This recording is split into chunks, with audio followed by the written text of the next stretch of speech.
welcome to our Student Affairs and Residential Life focused coffee talk. We've got a lot of special guests here today, and I'm going to allow all of us to introduce ourselves in just a second.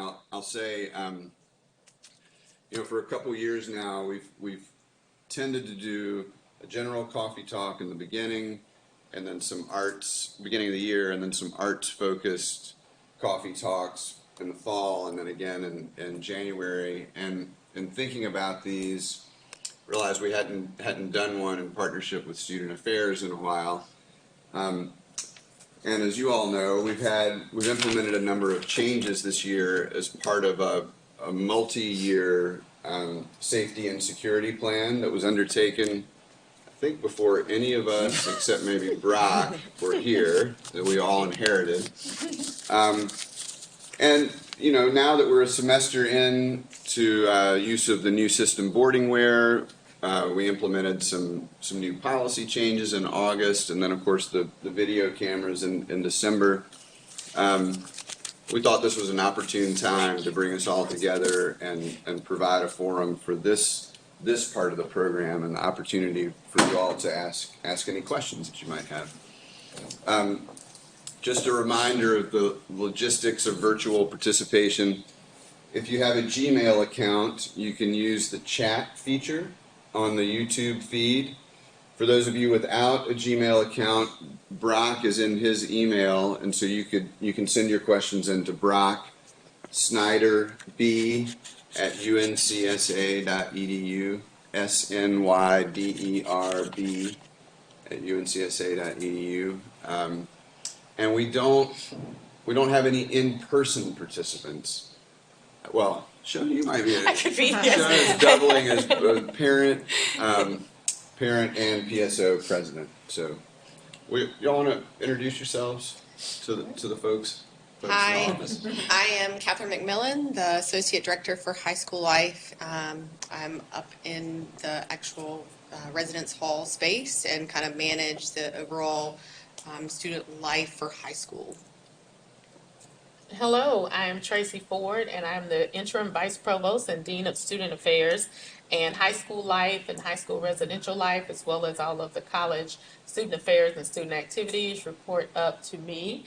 And I work very closely with Catherine and Ramona and others in executing the work in high school life. My name is Frank Brinkley. I'm our Chief of Police here at UNC School of the Arts. And I'm Brock Snyder from the High School Academic Program. I'm Shona Simpson. I'm the chair of the Parent Support Organization and a parent myself. And Martin Farrell, again, Dean of the High School Academic Program. So that was the introduction. You can start sending in questions in any manner you'd like.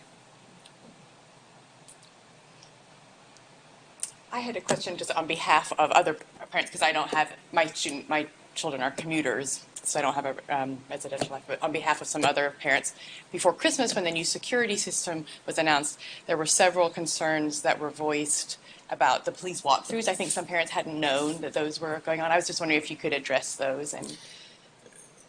These were, this is something that's actually been a standard practice at most other universities. Officers walking through the halls. Again, we're not peeking into rooms. We're not checking doors or anything like that. It's mostly just a reassurance presence to students that we're around. Somebody's monitoring, listening, and looking at what's going on. We did have some activity at the beginning of the year that needed to be deterred, and the initial response from students and all that we had heard throughout the fall was that we were welcome there, and we were a reassuring presence going through there.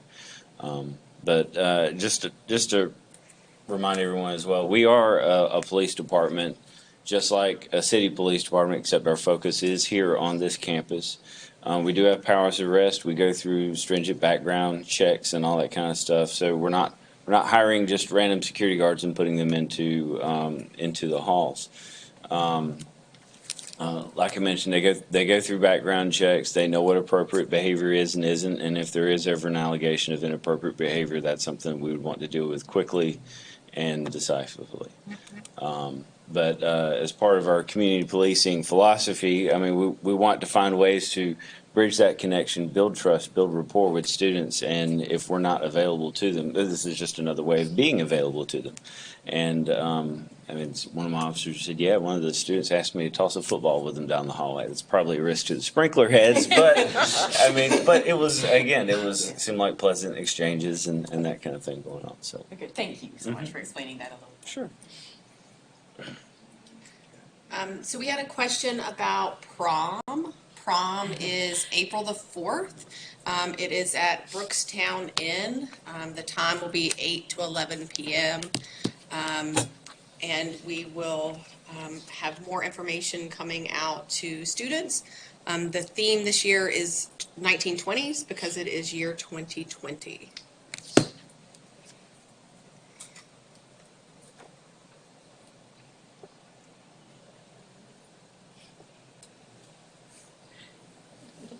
We had this for a little bit yesterday too, sitting in each other's presence. Is there, I mean, do we have any indication of how many people might be watching or? It says, yeah, 14 now, Okay.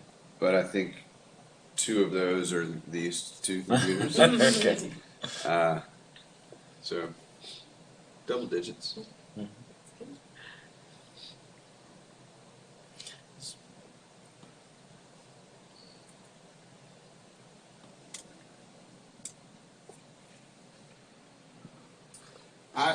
I will take a moment to say, and this will be in my email this afternoon to everyone as well. I had sent out the link to commencement information on the website last week, and I was reminded this week by one of our teachers who is a spouse of a Wake professor that Wake's graduation, Wake Forest University's graduation, is the same weekend as ours this year. Theirs is a Monday graduation and ours is Saturday, so there won't be a direct conflict. There shouldn't be an issue with parking for commencement on that Saturday morning.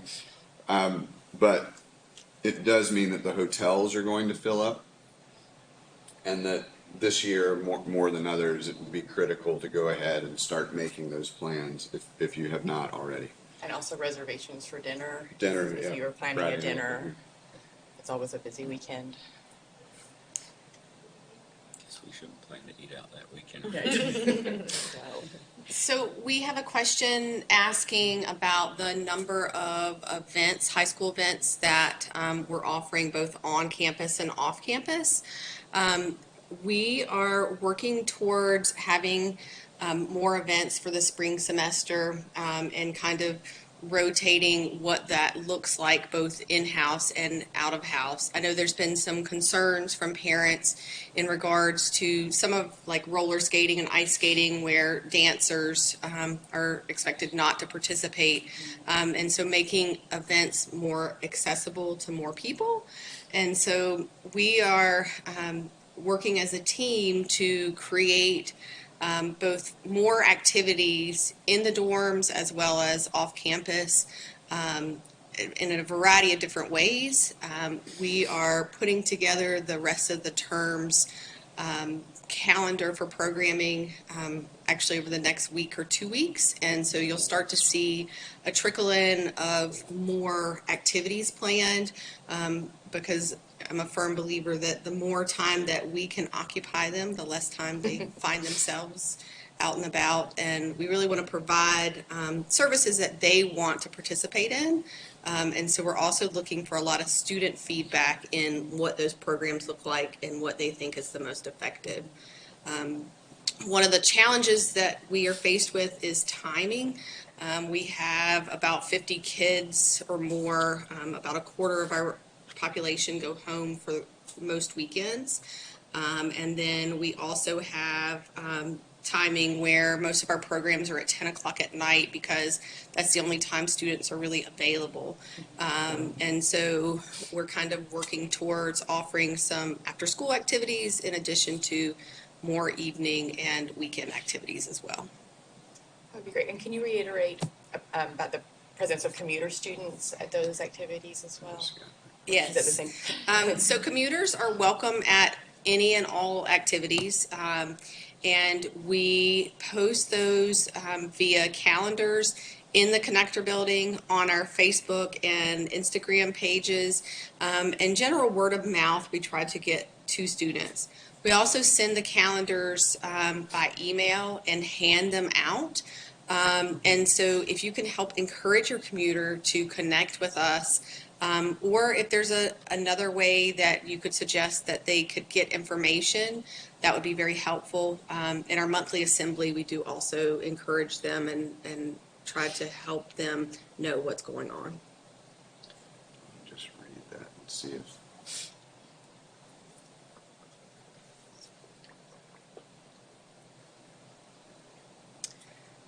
So another question in regards to commuters is the late night programs.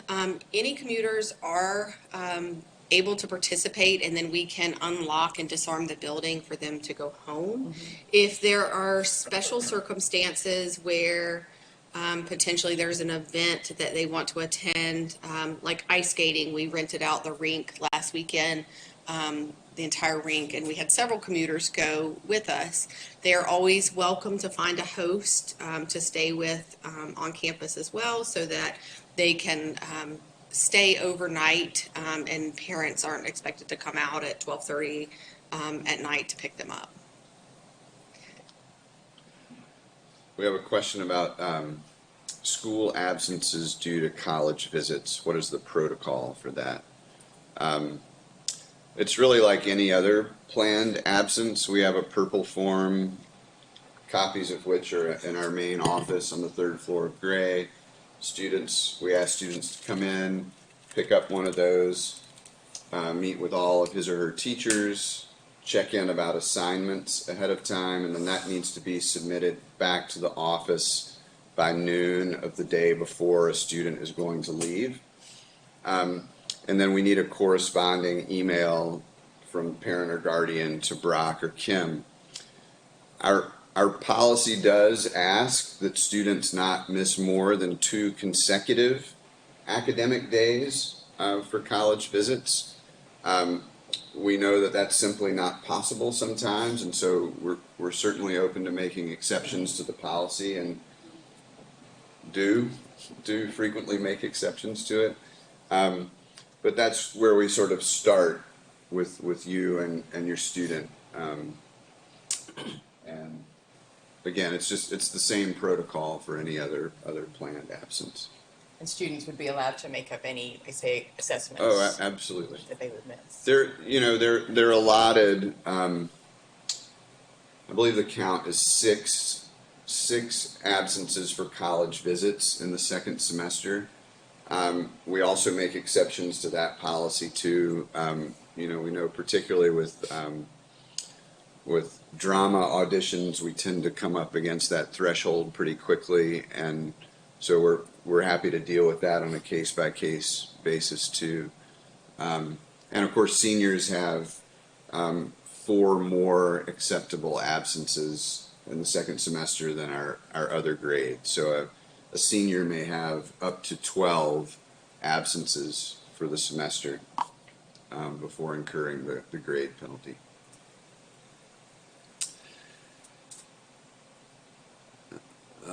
We have one from a dance, and an additional one is needed for major dance, which requires 2 weeks' notice.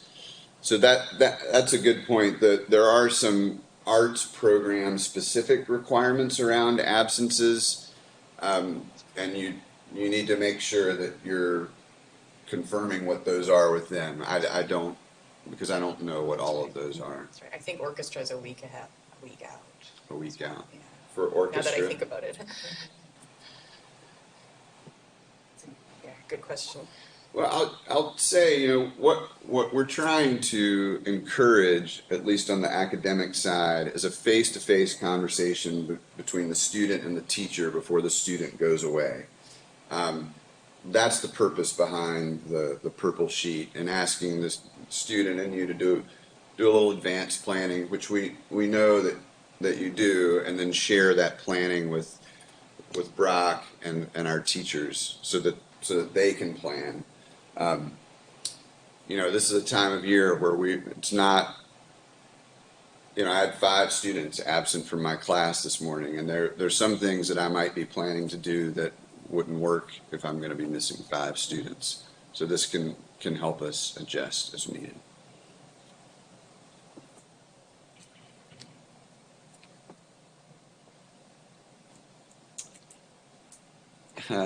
Is all the renovation work on schedule?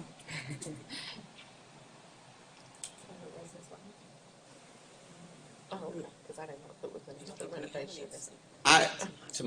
building.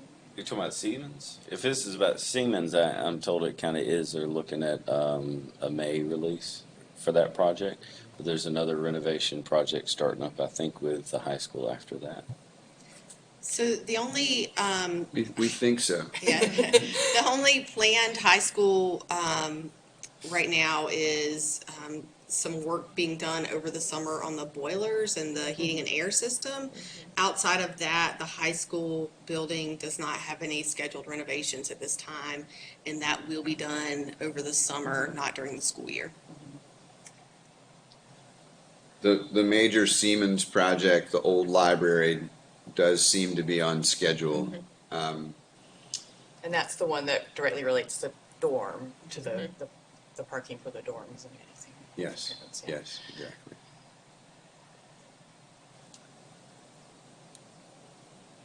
Building work near the cafeteria and dance building, and that is what we're referring to when we say the Siemens building, the old Siemens library building.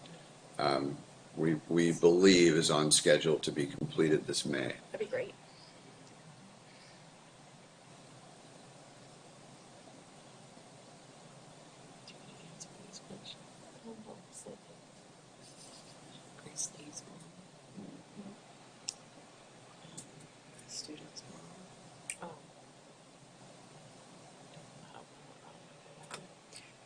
So another question that we had gotten by email is about the functionality of boarding wear and kind of the applications that we're using it for in high school life. The functionality is mostly to help check students on and off campus. And the question was really around, are we going to be checking kids in different areas on campus? So if they go to the library or academics and things like that. At this time, there's not a plan to account for students' whereabouts on campus. However, we will continue to upgrade boarding wear and utilize that. And I'll throw my little question for you guys. Please try to help us accurately sign your kids in and off campus. We find that students will sometimes forget and or parents are in a hurry, and so they don't sign them out correctly, and so then we're having to call and locate them. So if you can just encourage your students, particularly students coming back from an overnight and coming into school in the morning, just to run in or even to call us at the connector desk and let us know that you're back on campus, so that we can ensure that they're checking in and checking out properly. That system as a whole is working really well. And after breaks in particular, we really need your help in making sure if your students are extending their break, like they were planned on coming back on Sunday evening, but they're not coming back really until Monday morning, that you notify us of that so that we can update their boarding wear leave pass and more effectively utilize our time, because we're spending time tracking down those students and their whereabouts when they are not returning, when their breaks say that they are supposed to be returning. And just to remind us, what are the different ways you can do that? So a student must sign out via the connector desk. There's always times that they may be going like to the Stevens Center for the Nutcracker and then home. If a parent can kind of just let us know that, we can put that into the pass. If commuter students do not use boarding wear, so they don't need to worry about that. if a student is going to return back late via what their pass was approved for, then they should call the connector desk. And if we're not available, leave a message and we can make sure that we will get that updated for you. You can send an email or you can call the on-call phone 24 hours a day. And then also just to remind you, we do call parents both of the host student and the guest of a host student for overnights. So if your child is hosting an overnight guest, we will call you to ensure that it's okay for a student to sleep over with your student, and also call their guest parents to ensure they know where they are. We also do that with students in the building just to ensure that they can have sleepovers with each other in the building as well. Great, thank you. So just basically let you know. Yeah. Thank you. You're welcome. What is the routine in terms of care when the kids are sick? Not just in terms of their checking in with the wellness center, but you're checking in with the kids in their rooms when they are sick. So once a kid, we call that confinement typically when a student is required to stay in the dorms. And we have a series of protocols depending on what the health center has communicated to us. For example, a flu patient, we would not have go to the dining hall. And so staff actually goes and prepares a takeout container for them and comes and checks on them. If throughout the day, we kind of check in. If they have something that's not as communicable, but they are confined, we have a separate protocol where they can come down and check out with us and let us know they're going to the dining hall, and they have about 15 minutes to go and then come back and check in.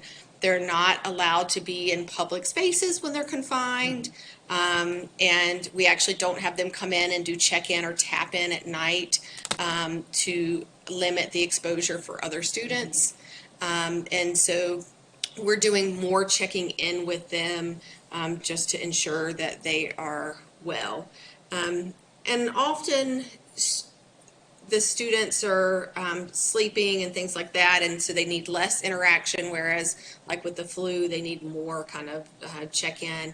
We also have local parents that have helped with, getting Gatorades and things like that. We try to stock some of those things as well so that if students need that, they can come and see us. And then we also keep first aid supplies and medicines like ibuprofen, Tylenol, Benadryl, those things at the connector desk so that they don't have to go out and purchase those things or leave the building. We can give that via the connector as well.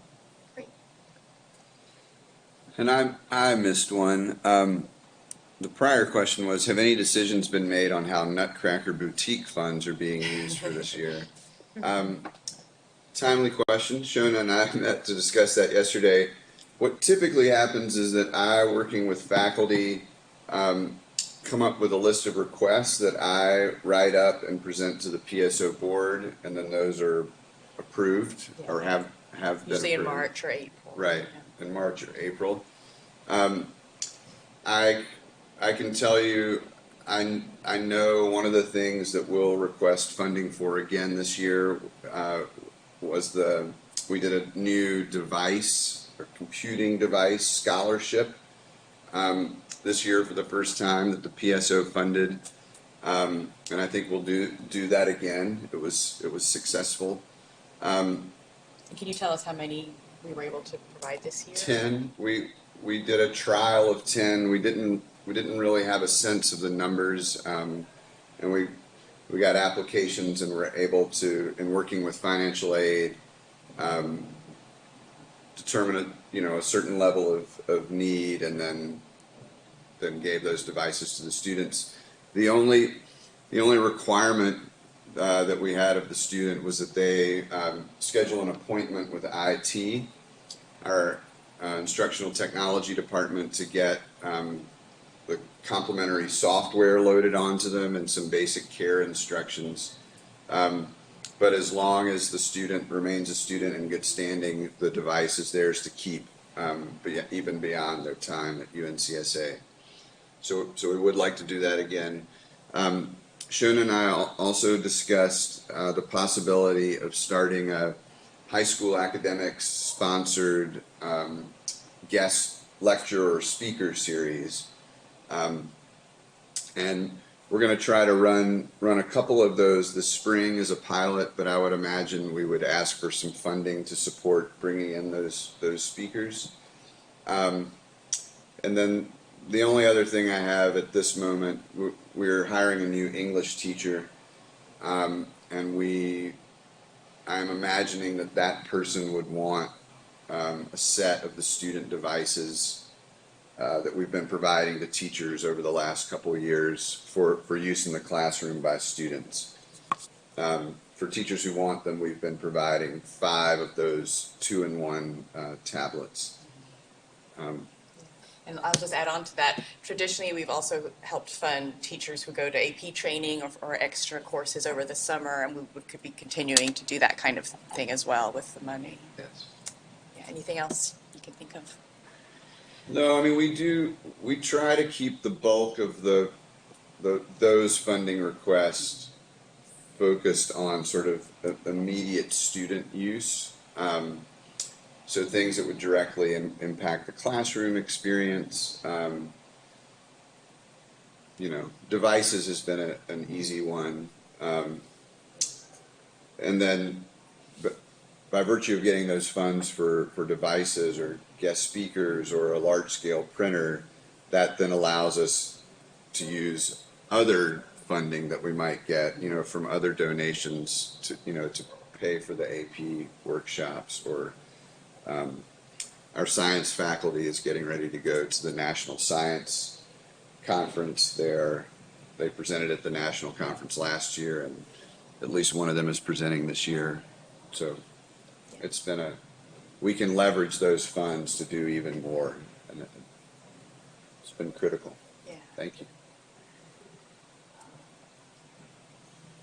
So we did have a question about renovations to the high school dorms and whether or not, and and what would happen with that once the new college dorm is built. At this time, we do not have a tangible plan to renovate the high school residence halls. Those are very, very preliminary conversations, but it's not on a schedule. It's not something that is actually actively being pursued at this point. So once we get to that point, I'll definitely update the group. But there's not a plan at this moment to do any major renovations to the high school dorms. It's in the master plan. Yeah. But the master plan is a 20 to 30 year document. There was another question that was emailed in about closing the gates at night around campus, and that is something that's being under review by cabinet right now. I believe they're looking at establishing a university curfew, which can go into effect. I believe they're looking at 11 o'clock, and if that measure passes, we would be closing the entrances that have gates are at that time. So would that mean even if you live on campus, you couldn't get through the gates after that time? If you live on campus, there are 2 gates that do have card swipes on them. Long-term goal, again, probably part of that master plan, would be to have all those gates on an access control system. So those who should have access to come to campus can get there. But there's also the main entrance that is open. There is no gate there, and you can get to any portion of campus through that route if Yeah, needed. that makes sense.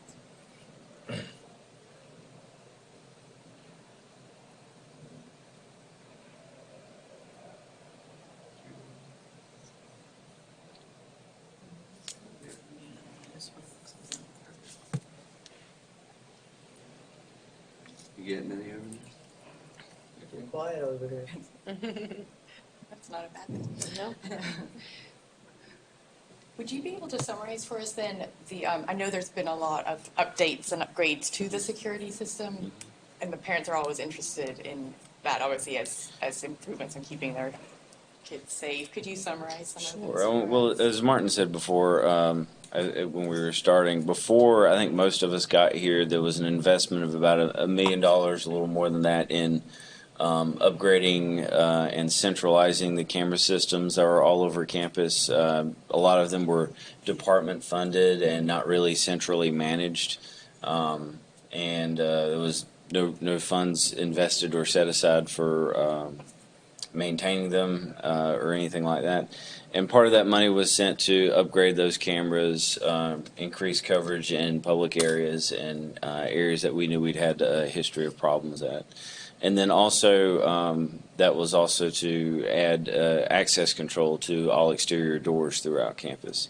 And that project still slightly incomplete. There's a couple of doors that we're still trying to finish up on, but that also adds us the ability, like was used at UNC Charlotte at the incident down there. We have the ability to select one button and lock down all the exterior doors on campuses. Doesn't mean they couldn't be bypassed if somebody propped a door or something like that. That's why we encourage people to be good stewards and make sure we're not propping doors, not jamming locks, that kind of stuff, for convenience sake. But look out for the security of everyone by helping us maintain those. And of course, the idea there is not to prevent people from getting safe, to prevent a bad guy from going from one place to another. And when we do our on-campus safety trainings or active shooter response trainings, we're letting people know about that function. And if we were to go on a lockdown, all campus would be alerted to that and told basically they need to get off campus by the most direct means necessary. Following that, when an all clear is issued, we'd also send a phone number with that to call us if they need help getting back on campus. And we would certainly go find them and bring them back. Okay, thank you. How often are those drills? We haven't run a drill on that yet. They tested the system about a year or so ago, and we've talked about trying to do one again over the summer. While classes are in session, we don't want anyone accidentally locked out from anything. So we'll retest that system, I think, this summer sometime. But otherwise, in the high school, Martin and I have partnered to make sure that we are doing drills regarding evacuation, which could apply to a fire or an active shooter situation, as well as lockdown drills. So everybody's comfortable that they understand there's a plan and what can happen in those situations. I hate that we have to have that, but thank you for having them. Yeah. One more thing, just to piggyback on that. One or two parents had written in, again, this was before the holidays, but about after the time change, they were a little concerned about their daughters, especially their young daughters, walking in the dark over campus. And other parents had written in to say, "Oh, you can call for a police escort." Could you just explain that again for some parents that might not know about it? Again, we are a police department. We are on campus 24/7, and one of the services we provide is a safety escort. So officers, depending on the weather, they may walk, but most of the time they'll probably drive, pick you up, pick the student up, or whoever calls, and walk them point to point wherever they're headed. Right. And what number is that students can call? It's 770-3362. Okay, and that's something that they should all know. That. Yeah. And there was I had to fight some rumors a while back about how long it took us to get there. I pulled the data. I mean, our response time for while you're waiting for that is really less than 2 minutes. So it's a small campus. It doesn't take us long to get around. Okay, great. Thank you. We had a question about the potential noise levels on the hallways during the evening times. I just want to reiterate our in-room curfew times, Sunday through Thursdays is 11 p.m. And then our in-room on the weekends is 11:30. We do rounds and kind of help to break up any noise or people that we see out in the hallway, particularly after 10 o'clock. From 10 to 11 on Sunday through Thursdays is when they tap in. And so all the kids are coming down to the connector desk lobby. And so after that time, typically between 10 and 10:20 is when there's a lot of commotion in the halls where students are returning to their rooms. We are continuing to have educational conversations about community respect and noise levels, particularly on school nights. And we try to address that anytime that we see that. If there are particular spots that are, or rooms that are having noise issues out in the hall near their rooms, if they can notify the on-call and kind of let us know, then we can come in and try to help de-escalate those or try to find a pattern so that we can figure out which students are causing those noise issues, to ensure that students have the ability to get rest and to have sleep when that is that time of night.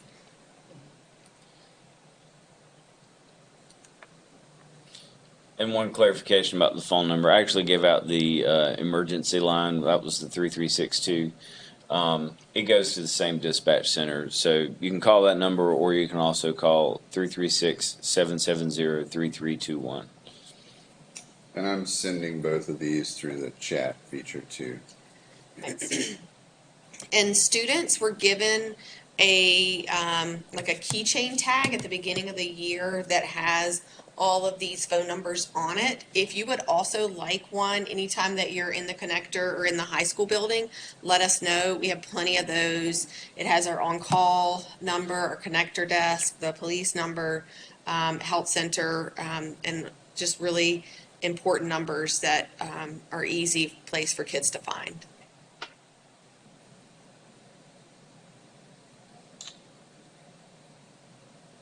Just got a question about graduation. When will that information be coming out? I sent the link last week, and I'm going to send it again this afternoon to the page on our website. I just want to make sure.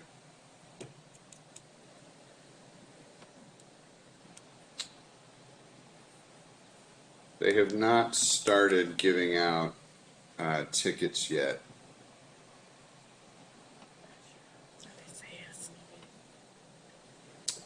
But if you go to that link I sent, and again, I'm going to send it out again this afternoon, or you can go to the website and search high school commencement. There's a link for ordering tickets, and the ticket says the ticket order form becomes available. I'm sorry. Ticket request is closed and will open in February 2020. Okay. So I'm assuming February 1st. I feel like I should know this, but I can't remember how many tickets each family gets automatically. Start with 8. 8. It's really nice being a small high school in the Stevens Center, because if you need more than 8, I think they're always able to accommodate those requests. And usually your student will get those tickets for you, usually. But if there's some breakdown in communication there, then you can do it over the website as well. That's right.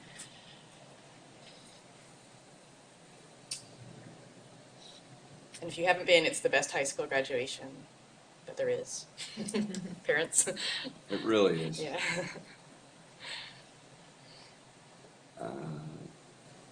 What is the process of distributing rooms and roommates for returning students? In the past, it has been done by the housing office in conjunction a little bit with High School Life. We are looking at the next year's housing assignments and the protocol for that, just to reevaluate the best practices, aligning with other boarding schools. So myself and our housing operations assistant director is going to be reviewing those to kind of see what we can do to make the best matches. When students are paired together as roommates and they have a roommate conflict, we don't do roommate changes the first 30 days of school unless there's just a situation that can't be resolved.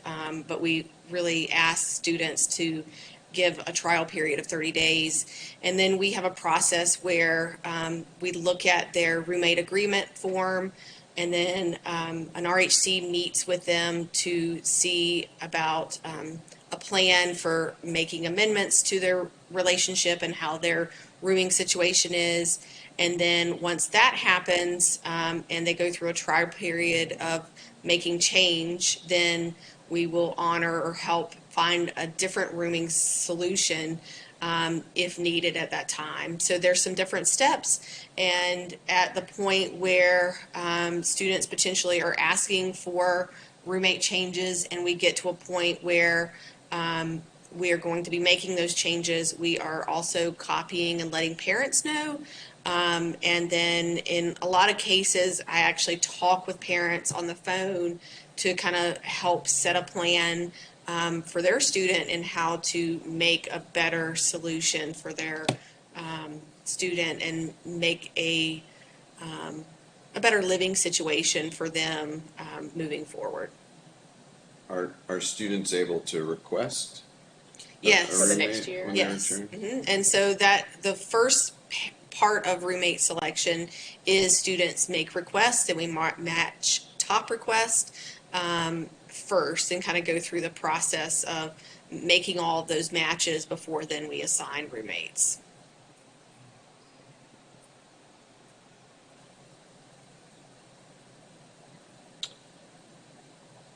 I don't. If a student is considering living with a family instead of at school, does the school provide help and advice in terms of identifying a family? I'm not sure I understand. To live with a family instead of. Like a host family? I don't know. Okay, yeah. Let me. Let's see. I think when we do it, bring something, but not permanent. I would ask if it's for breaks.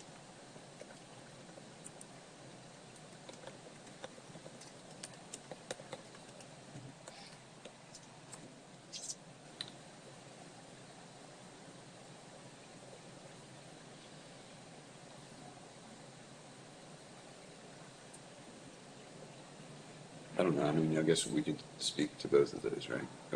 Um, our assistance with host family, we don't provide the service of putting a student with a host family for the year, right? That's correct. But we do have some host families available for breaks, right?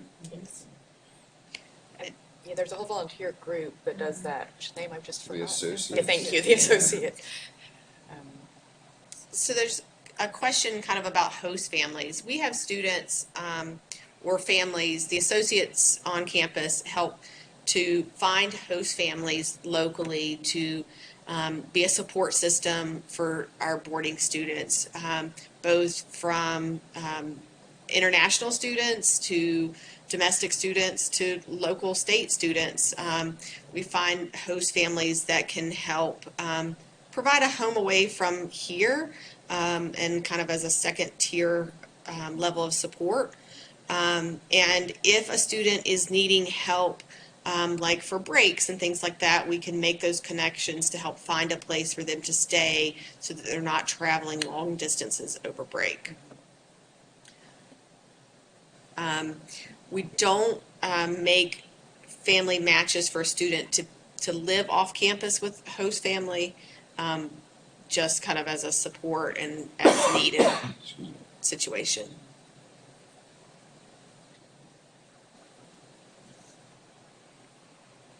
I often get questions about driver's ed, and I know for my older daughter was in high school here, the school ran a driver's ed program, and I know the person who used to teach that, I think, left the school or didn't want to do it anymore. But I was wondering, a lot of parents were hoping that that might get started again, both commuter and residential. Really, it boiled down to that was an unfunded program, and there are so many other driver's ed programs right around the area Okay.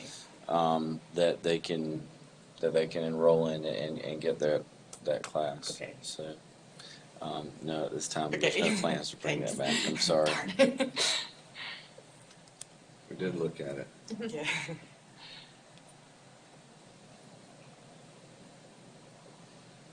Yeah, participation had dropped down Had it to increased. really just. I think the last year we did it, we had 3 students in it, and it wasn't worth continued support. We don't even have the equipment anymore. Thank you. Another issue seemed to be too, because it was over the weekends, which was the only time students had free, and you have to attend the entire class. You can't miss a class. And very few students could commit to the total length of the program. Makes sense. Right.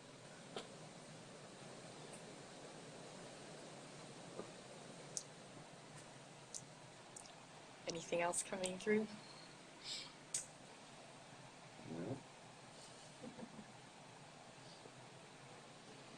Yep. There were additional activities that occurred around graduation for parents and students. There was a little confusion who should attend, if possible. Who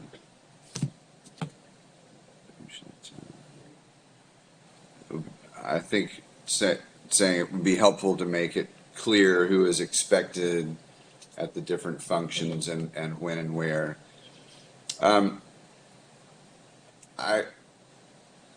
That's good feedback. The ones that we sort of host in high school academics, we have a reception, which is just a drop-by reception for senior parents. Students are welcome on that Friday afternoon before graduation. Again, it's a drop-by and very informal. And then we always have a senior breakfast on Friday morning, but that really is for students only.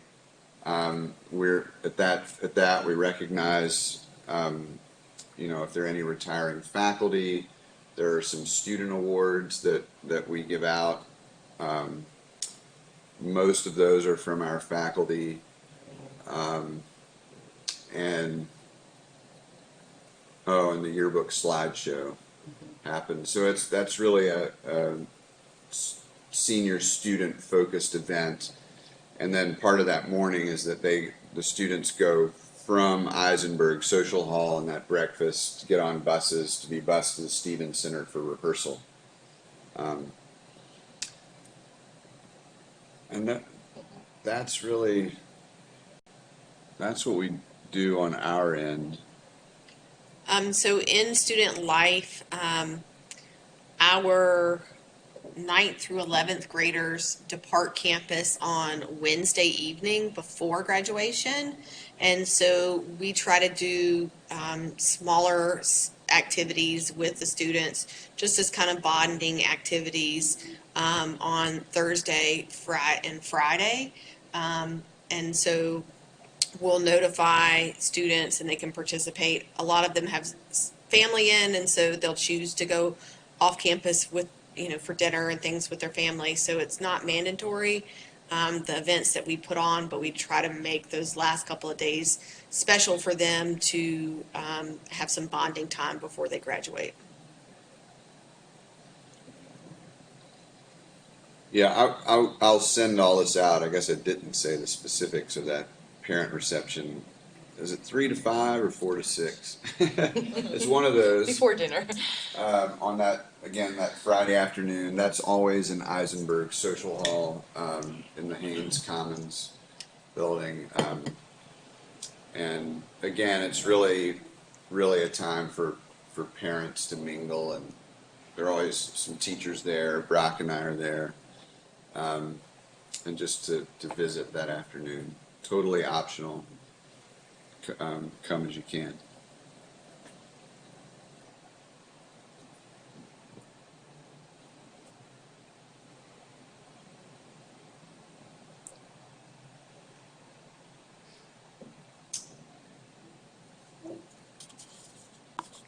Well, folks, it's about 12:50. Again, I'll be sending out an email this afternoon. The link again to commencement.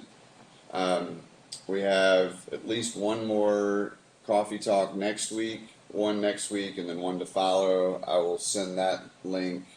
The one next week is for music, I believe. That's right. So we'll share those details and the link to connect. And then it usually takes IT about a week to post the video of this coffee talk, and I'll let you know once that's up on the website in case you want to go back and watch it.